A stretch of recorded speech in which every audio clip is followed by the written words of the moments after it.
If you came into Dáil Éireann and they stopped you and said, "Are you Jewish?"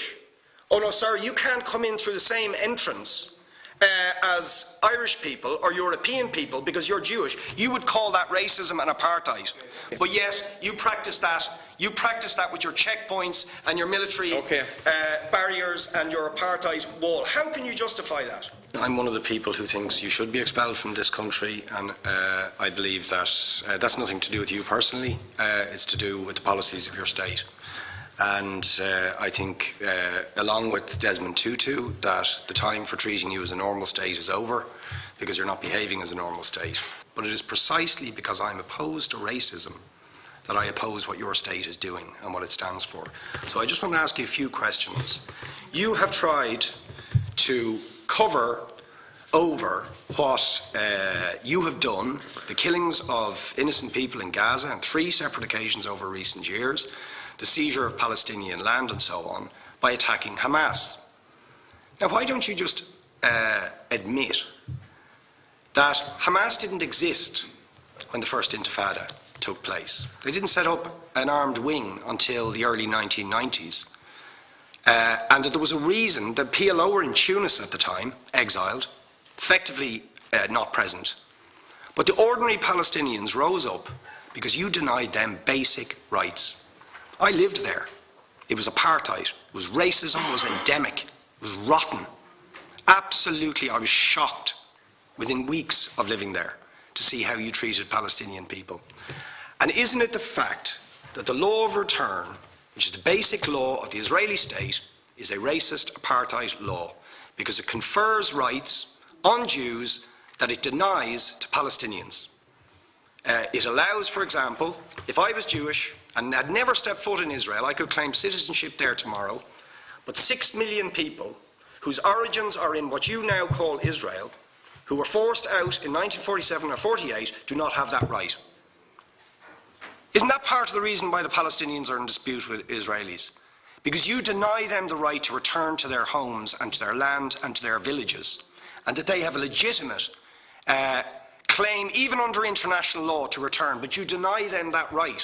Why do you deny them that right? And why do you give that right to other people who have no connection whatsoever with the land, whether you call it Israel or whether you call it Palestine? Why do you continue to seize land, if you're serious about Oslo and the two-state solution? Why do you continue to seize land, which under that agreement is land designated to be Palestinian land?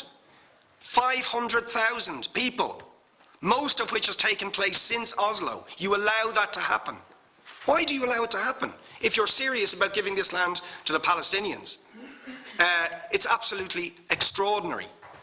And it just, are you not just taking us, Ambassador, for idiots? That you can say with a straight face, we're serious about peace, but while we're serious about peace, we're going to seize Palestinian land. And you expect the Palestinians to just sit back and do nothing about that. And the world to accept that that is an acceptable way to behave. And you asked earlier on, could we have some constructive solutions? Now you know what the Palestinian people have been asking for. Far less even than some people would ask for. Because I believe the whole apartheid system should be dismantled. But what they've asked for is to lift the siege of Gaza. Just to lift the siege of Gaza. Let them have an airport.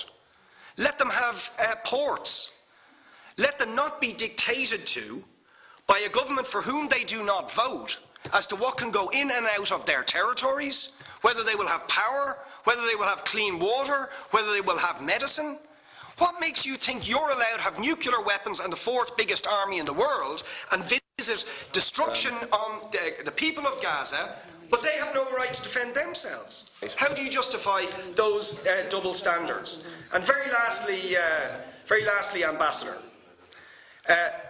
people like Bishop Tutu, Nelson Mandela, and I would certainly describe your state as an apartheid state, with different laws for people depending on their race or religion. Now, isn't that just the case? That, for example, at checkpoints going into the West Bank, there's a channel if you're Israeli or European, and there's a channel if you're Arab. Just because you're Arab. If you came into Dáil Éireann and they stopped you and said, are you Jewish?